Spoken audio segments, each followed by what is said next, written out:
what are the sort of key, and are there ingredients that can say, okay, there's recovery here. There's I've got something to work with here. Is what are the kind of key things that you need to detect in this to say, okay, and I'm looking at this particularly from, I haven't been careless, but I've been caught.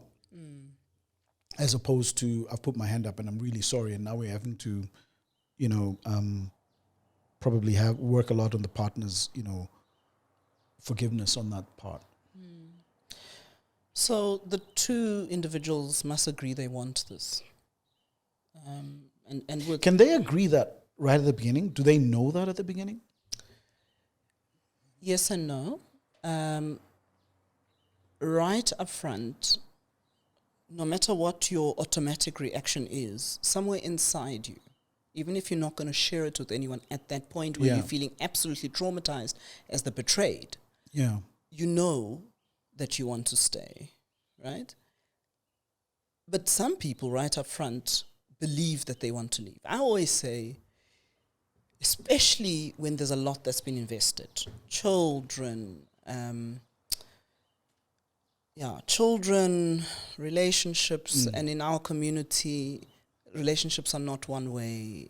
It's the aunts and it's everything that happens in extended families. When all of that has gone into it, then you do need to give yourself time to think about whether or not you want to stay. I was going to ask that. It is okay not to be sure. No, absolutely. Yeah. I mean, it's probably the starting place to say, even though I feel like I want to murder everybody, I'm not sure, and that's the working point. And that's I guess that's that is fair. That's when they walk through. That's when they walk through your door. And what is the repair process? Look, the repair process it's long, it's arduous, and it's hard. And sometimes, and I've given one or two of these talks where I've described the repair process in detail, and I remember one or two people saying, "Oh no, it's not worth it," which is great. Which is great. But I mean, I think even before the repair process, Vic, there's just some predictors of whether or not the repair process itself is going to work. So I mean, if the betrayee is showing genuine remorse, has cut off all ties, doesn't really have a history of all of this, is willing to disclose, is willing to do the work, the chances are high, if it was a good relationship to begin with, right, that you have a fighting chance. I call it a fighting chance only. And you also say if you had a good relationship to begin with. That's very important. That's very important. Because if this was the last straw on the camel's proverbial back, then we can't expect that this is going to turn us around. However, having said that, I have seen affairs. The miracles. I have seen affairs be the best thing for a relationship. Like, so again, I wouldn't recommend that anyone breaks their leg, but I can tell you, if you've lived through breaking a leg, you appreciate both feet. Yeah. You are a lot more cautious. There are many positives that come out of a hardship. Yeah. It's no different with an affair. This can be part of your fiber that actually makes you stronger. There's no question about that. But you have to be prepared to do the work.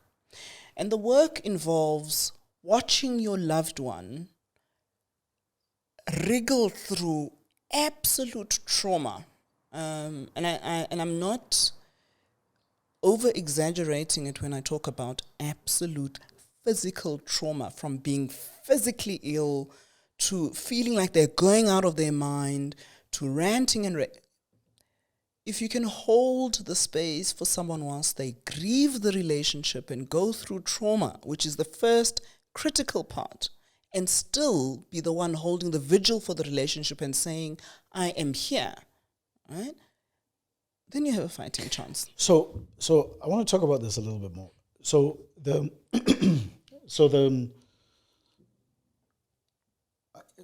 And I'm going to talk from a man's perspective. Now I'm going to put my male point of view. You do that. So here's what you get to hear quite a bit. But but we've talked about this, and this happened 2 years ago, and it's always brought up, and I'm always reminded. Yeah. So my sense with that is that you didn't actually go through the whole process. So that first bit that I'm talking about is the reaction to the trauma. It's the beginning of a grieving process, and that can go on for forever and a day. But if you want to repair the relationship, you've got to move to the next phase. Right. You've got to start looking at why this happened, looking at the meaning that you've given. So if you remain in the first phase, Yes. I can understand the conversation that you've just put forward. That is remaining in the first phase. And I think that's important. I think that's important for those who've probably aggrieved to know that it's not necessarily the person who's aggrieved just doing it out of spite. No. It's actually the fact that they have not They're not finished. overcome the grief process that they're in. They're not finished.